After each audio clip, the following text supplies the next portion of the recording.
first is your stance. And what you're looking for is to find a stance that's comfortable for you, because that makes it more consistent.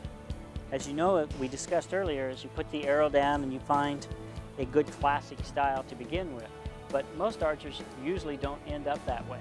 Many of your top archers shoot just a little differently. And what they've found is where they can pull up the same every time, close to the target. Now what I mean by that is as you draw and you pull back, sometimes the sight pin is off to the right or to the left of the target.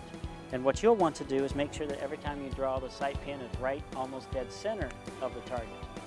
An easy way to find that is close your eyes, pull up, and move back and forth. And then stop where you feel very comfortable. And when you do, then you move your stance to where the sight pin is pretty much in the center of the target. And that becomes your natural stance. I'll use an example of myself.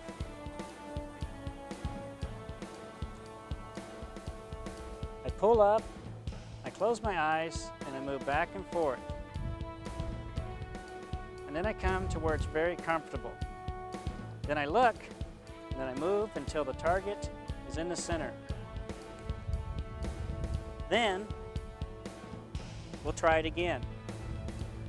Pull up, close my eyes, move back and forth. Where I'm comfortable, I open my eyes, I'm right dead center. This is my natural stance. This is called an open stance, and this is very consistent for me. And that's what you need to do to find the accurate stance for yourself.